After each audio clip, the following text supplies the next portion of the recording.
is a concept that I kind of briefly talked with you about when someone asked a question, could there be like other dimensions, kind of like, or like one event could cause everything to change?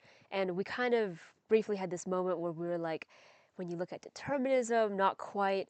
So there was this philosopher I found, and their name was, let me see, what was their name again? Sean Carl, and or Carroll, and they're a philosopher and physicist. And I thought that was super cool because the the way that they view determinism is like very similar, but just slightly different. Because from a philosopher's perspective, um, they are thinking more about the like why in some sense, um, what it means for our free will, and does it actually make sense? Like, of course, everything, a lot of things are physical. Like anything we do is going to be very, very physical. Um, and I have some examples here. But like when you have marbles, for example, if you are to stack them perfectly and you pull one out, physics will determine how they fall. That that friction of pulling the marble on the floor, like the wind that day, everything, well, the weight of each marble, like everything will determine what happens. And so, in the same way, it can be connected to the brain and how really it's very chemical. And it's a reductionist idea, but like, there's also this thought that, when you walk into a coffee shop at 8:59 and you think about if you should get coffee or tea, and you go, okay, I think I'm going to get coffee today because, or I'm going to get, yeah, coffee because of this reason, and I have to do work and blah, blah, blah. And all of those factors stay the same. And every single universe at 8:59, when the next second you're going to choose coffee. Like it will always be that way because of the previous factors leading up to it. I also read somewhere like water, if water had consciousness, it would think, I could fall down waterfalls and I could splash and I could do anything. I have free will. But when it's in a pond and like silent, or, very peaceful, it thinks it can do all that because it has the memory of being able to do all that. But at the moment, it can't because physics wouldn't allow it to start splashing or at random start going down a waterfall. It's just going to sit there still. Um, so it's very interesting, but there's like, in a way, from the moment that time started, there's this theory that everything is going to be, um, it's going to be how it is. There's no other option. And some of this is talked about in the arrow of time, and um, like the continuation of how time only flows in one direction, and it's very like, I don't know how related it is, but it's like that. So the reason why this is important, I'm kind of everywhere here to be honest, but I realized midway that I need about only 20 points on this final to get an A. So I'm kind of just talking, but basically this is important because there are two options here. We do have free will or we do not have free will is kind of the idea here, because you can't have something and not have something. I mean, there are grays in a sense, but to have free will defies physics from what we just kind of described. Though you may not be convinced, or anyone may not be convinced, it's kind of been like, physical things arise from other physical things.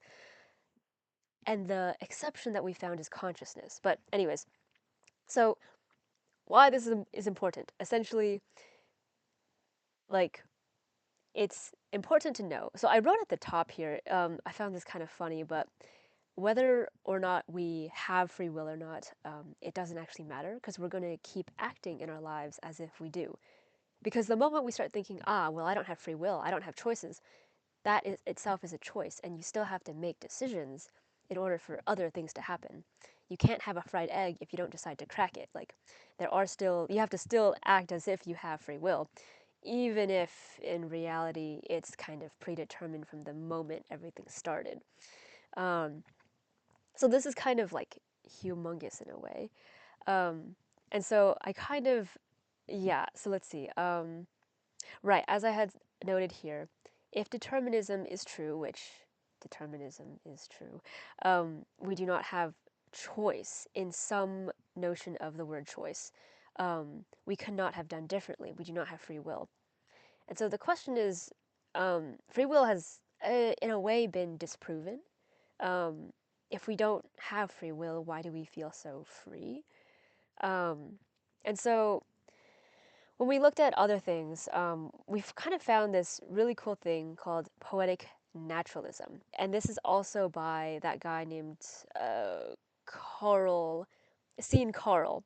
And he talked about how um, poetic naturalism is basically this combination of naturalism, the physical world, how nature works, and humanity, and how the natural world is all that there is, and everything can ultimately be explained by the laws of physics, even like biology or like emotions to an extent.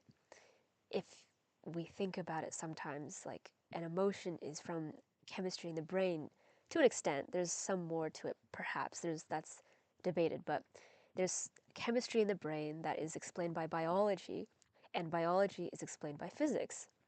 And so essentially everything in a reductionist mindset can be reduced to naturalism or reduced to the physical world, the physical world. Um, but also the poetic side of this is that um, we can also describe the natural world in many ways, depending on the context and the purpose that capture our reality on a deeper level. And this is the poetic part. Um, so, for example, there are equally valid ways to describe an event. For example, water is one way to describe something. It could also be H2O. That's the chemical way, but it's also water. Um, you can describe emotions or love as, I think it's oxytocin, or you can describe it as I love you, you know? And some words will have more meaning and be more like better at describing what it actually is. Like it has a feeling associated with it because as humans we experience feelings, and so it describes it better. It has a purpose. And in a similar way, I have here example two. Physics can explain vision through photons and light waves, while biology explains vision through, um, the retina of the eyes, detecting light through biological processes. It's important that despite having two seemingly conflicting ideas, there is a chance that these two can be together. And to reconcile that, yes, physics will guarantee that pretty much everything can be reduced to physics. But the emotional side, some of it is still widely debated and cannot be explained. Thus, even though we can agree, at least from the compatibilism standpoint, that everything is predetermined, that it's still very important to act in our life. And I'll be totally honest, I don't have a great conclusion to this, um, but what I'd like to end with is that we don't know what the future holds. And so doing as much as we can now is very important for the future. And yeah, that's probably about it.